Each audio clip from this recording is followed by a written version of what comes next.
सभी को नमस्ते।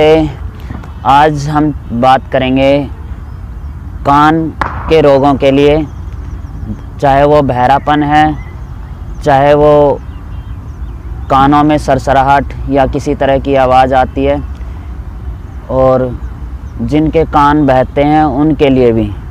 तो कान की कई सारी समस्याएं हो सकती हैं। कई बार कान में ऐसा लगता है कि जैसे कुछ चल रहा हो, कई बार ऐसा होता है कहीं तेज़ साउंड या कोई म्यूज़िक बज रहा है तो कान में भी झंझनाहट होने लगती है। तो इन समस्याओं से हम कैसे बचें?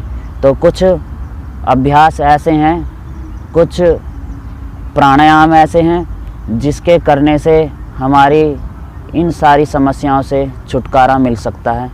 तो मैं सबसे पहले आपको एक अभ्यास ऐसा बताऊंगा जो कर्ण रोगांतक नाम से जाना जाता है, और जिसके करने से बहुत जल्दी और बहुत अच्छे से आराम मिलता है। लेकिन ध्यान रहे, जिनको हमेशा नज़ला जुकाम बना रहता है उनके लिए थोड़ी समस्या हो सकती है, क्योंकि नज़ला जुकाम जिनका हमेशा बना रहता है उनके कान के पर्दे हमेशा के लिए ख़राब होने का चांस रहता है। क्योंकि जब नज़ला रहता है, नज़ले के कारण बार बार नज़ला जो होता है उसकी वजह से जब हम बलगम को या थूक को बार बार सटकते हैं तो उससे हमारे कान ख़राब हो सकते हैं। क्योंकि जब कफ की मात्रा बॉडी के अंदर ज़्यादा हो जाती है तो ये समस्याएं अपने आप उत्पन्न होने लगती हैं। तो इन समस्याओं से छुटकारा कैसे पाया जाए? तो सबसे पहले मैं बताऊं कि आप अगर नित्य प्रतिदिन कपालभाति और भस्त्रिका प्राणायाम करते हैं और अनुलोम विलोम प्राणायाम करते हैं तो शायद भविष्य में आपको कान के रोग ना हो। अगर हो भी जाएं तो कुछ अभ्यास ऐसे हैं अलग से आप उनको करें, और कुछ सूक्ष्म क्रियाएं हैं अगर आप उनको करेंगे तो बहुत अच्छा लाभ मिलेगा। नित्य प्रतिदिन इन अभ्यासों के साथ जोड़ लें। जो भी हम एक्सरसाइज करते हैं, फिजिकल एक्सरसाइज करते हैं, और उन एक्सरसाइज के साथ अपना समय निकाल करके इन सब अभ्यासों को किया जा सकता है। तो सबसे पहले मैं कर्ण रोगांतक अभ्यास के बारे में बताऊंगा कि उसको करना किस तरह से।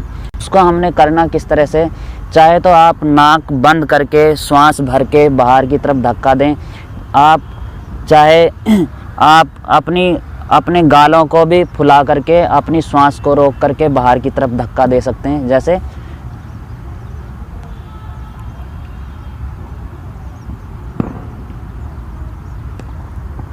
इस तरह से मैंने वायु को यानी हवा को अपने मुंह के अंदर भरा और मैंने गाल फुलाए। गाल फुलाने से मेरे जो एयर, जो हवा थी, वो कानों की तरफ बाहर की तरफ निकलने के लिए दबाव पड़ा।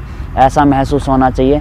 अगर इसको और अच्छे से करना है तो आप इसको नासिका को बंद कर लें और श्वास को इसी तरह से भरें। आपने पहली प्रक्रिया क्या करनी है, पहले श्वास लेनी है लंबी गहरी और बाहर छोड़नी है, क्योंकि कुछ क्षण के लिए आपने इसको रोकना है, क्योंकि दबाव तभी तो आप बाहर की तरफ डाल पाएंगे अपने कानों पर। तो पहली प्रक्रिया है, आप पहले गाल को फुलाएं, हवा भरें अपने मुंह के अंदर और प्रेशर दें कानों की तरफ, ऐसे। फिर करें।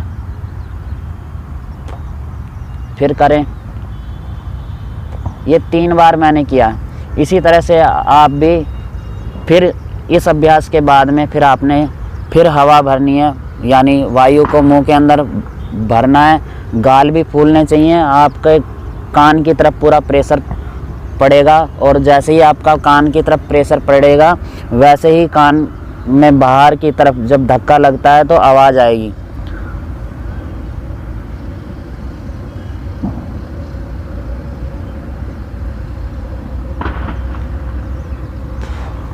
इस तरह से एक बार फिर।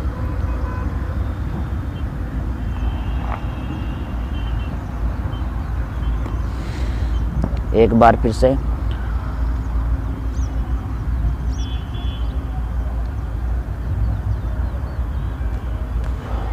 इस तरह से ये 3 बार मैंने आपको अभ्यास बताए। आप इनको बढ़ा सकते हैं अपनी क्षमता अनुसार। इसको धीरे धीरे बढ़ाएं। एक ही दिन में सारे मतलब ज़्यादा नहीं करें। आप 2-3 दिन में धीरे धीरे इसको बढ़ाने की कोशिश करें। इसको करने के बाद में फिर आपने अपने थूक को निगलना है। आपने देखा होगा जो लोग पहाड़ों पर जाते हैं घूमने के लिए, या ट्रैवल करते हैं पहाड़ों पर, तो कई बार ऐसा होता है कि जब वो प्लेन एरिया में होते हैं तो उनको कोई दिक्कत नहीं होती, लेकिन वो जब पहाड़ पर चढ़ते हैं तो पहाड़ों के जब ऊपर चोटियों पर चढ़ना शुरू होता है, चाहे वो पैदल हैं चाहे वो गाड़ी से हैं, जब वो चढ़ते हैं तो उनके कान ठप हो जाते हैं, बंद हो जाते हैं। तो कारण क्या होता है, जो गुरुत्वाकर्षण था वो हमारा जो शरीर था वो हमारा प्लेन एरिया के हिसाब से था, लेकिन जो पहाड़ हैं उनमें एक चुंबक शक्ति होती है और ऊंचाई भी होती है, तो उस वजह से हमारे कान ठप होने लगते हैं, यानी बंद होने लगते हैं। तो बार बार हम अपने कान को खोलने के लिए क्या करते हैं, थूक को निगलते हैं ऐसे ज़ोर से, ऐसे गले में भर के मुंह के अंदर इकट्ठा करके उसको खींचते हुए जब गले की तरफ को खींचते हैं, तो जो हमने अभी वायु से जब कान को बाहर की तरफ धक्के मारे, अब उसको हमने वापस खींचना है। तो इसी तरह से हम ये इस तरह से खींचेंगे तो वो एक तरह से एक्सरसाइज हो जाएगी, तो जो कान आपके बंद थे वो फिर खुल जाएंगे। तो ऐसे ही है, जब आपको किसी भी तरह की समस्या है, कान ठप हो चुके हैं या कानों में किसी तरह की आवाज़ आने लगी है या किसी भी तरह का कान में रात को शोर सुनाई देने लगता है, या कभी आपको लगता है कि कान में कोई कीड़ा या चींटी चल रही है, या आपको लगता है कि जब कहीं म्यूजिक बजता है या कहीं ढोल की आवाज़ आती है तो तब आपके कानों में झंकार पैदा होने लगती है। तो उन सब से कैसे बचा जा सकता है, जो ये अभ्यास बताए जा रहे हैं ये बड़े कारगर हैं। तो इस तरह से आप इन अभ्यासों को करें। उसके बाद आप भ्रामरी कर सकते हैं। तो भ्रामरी और उद्गीत प्राणायाम अगर आप नित्य प्रतिदिन करते हैं तो मैं कह रहा हूँ कि आपको ये समस्याएं होंगी ही नहीं।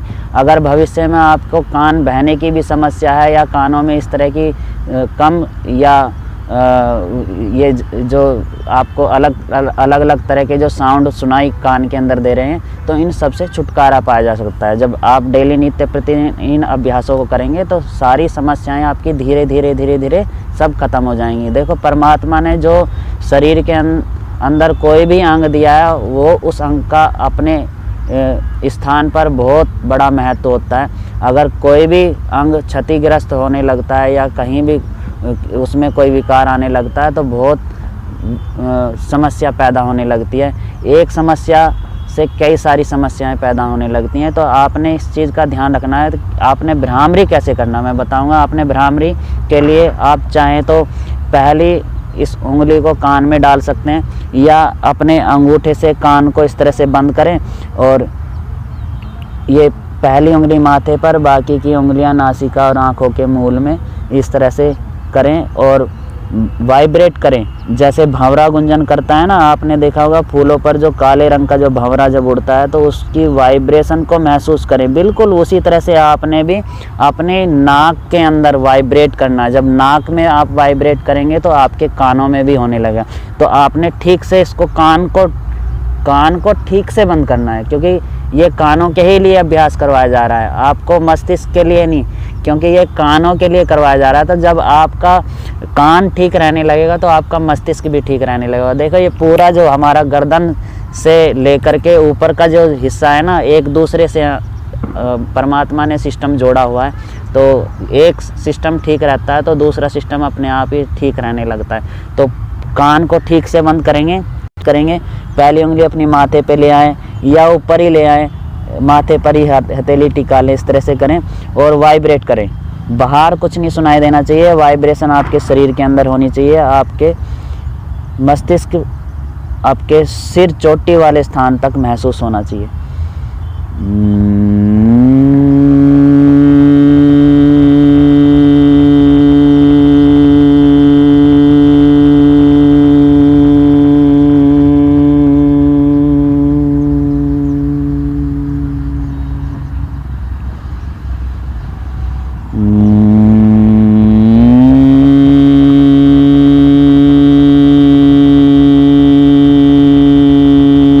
आप देखेंगे कि इन अभ्यासों को जब आप डेली नित्य प्रतिदिन करने लगेंगे ना, तो 1 महीना यानी 40 दिन में आपको पूरी तरह से अंतर महसूस होने लगेगा। आपके कान पूरी तरह से ठीक होने लगेंगे। अगर किसी भी तरह की कानों के अंदर समस्या आ रखी है कानों से रिलेटेड, तो वो सारी समस्याएं आपकी धीरे धीरे ख़त्म होने लगेंगी। लेकिन मैं फिर से एक बात आपको बता दूं, अगर आपको नज़ला ज़ुकाम हमेशा बना रहता है तो पहले अपने नज़ले का इलाज करें, क्योंकि अगर आपको नज़ला, जुकाम, कफ आपका नाक में हमेशा रहता है, वो चाहे वो बहता है चाहे नाक बंद रहती है, इन दोनों समस्याओं को आपने ठीक रखना है। ये समस्या क्या है, जो आपके अंदर वात, पित्त और कफ त्रिदोष हैं, इनको आपने सम करना है। क्योंकि कारण क्या होता है, जिनको जुकाम होता है उनका जुकाम होने की वजह से उनके कान खराब होने लगते हैं, कई बार कान में छेद हो जाते हैं जिसका ऑपरेशन कराना पड़ता है। और कान की भरपाई अगर ऑपरेशन से करेंगे तो ये बहुत मुश्किल रहेगा। आप परमानेंट नेचुरल तरीके से जो परमात्मा ने सिस्टम दिया है वो सिस्टम शायद भविष्य में रहे ना रहे, लेकिन आप नेचुरल तरीके से इन अभ्यासों के द्वारा अपने आप को ठीक रखें। तो मैंने जो अभी आपको कुछ अभ्यास बताए, तो उसके बाद में आपने क्या करना है, आपने एक अभ्यास और करना है जो एक्सरसाइज इस तरह की है जिसको हम एक्यूप्रेशर बोलते हैं। आपने कान के ऊपर और कान के नीचे और कान के पीछे की साइड में मसाज करनी है। आपने इसको गोल घुमाएं, पहले इस तरह से गोल घुमाएं, फिर एंटी क्लॉकवाइज, एक बार सीधा एक बार उल्टा। इसी तरह से आपने नीचे की तरफ घुमाना है, एक बार सीधा एक बार उल्टा। इसको आपने 2-2 मिनट तक एक जगह करना है। 2 मिनट यहाँ पर करना है, 2 मिनट आपने इस तरफ करना है, 2 मिनट आपने इस तरफ करना है। तो आपने पहले यहाँ पे किया क्लॉकवाइज एंटी क्लॉकवाइज, फिर आपने यहाँ पे किया क्लॉकवाइज एंटी क्लॉकवाइज, फिर आपने कान के ऊपर वाले भाग पर यहाँ किया, इसमें भी आपने क्लॉकवाइज और एंटी क्लॉकवाइज इस तरह से गोल घुमा लें। चाहे तो आप अपने आप से करें, चाहे किसी दूसरे से करा लें, दोनों उंगलियों का भी इस्तेमाल कर सकते हैं। इस तरह से गोल घुमाएं, इसी तरह से यहाँ से इस तरह से घुमाएंगे तीनों जगह से। फिर आपने कान को यहाँ से इस तरह से भी कर सकते हैं, यानी कान को हिला करके इस तरह से एक्सरसाइज देनी है। आपने देखा होगा जो बड़े बूढ़े पहले कान में सरसों का तेल और लहसुन पका करके डालते थे सरसों के तेल में, तो वो किस तरह से करते थे, कान को पकड़ करके यहाँ से और ऐसे ऐसे हिला दिया करते थे। तो वही प्रक्रिया आपने इस तरह से करनी है इसको, ये कान की एक्सरसाइज हो जाएगी।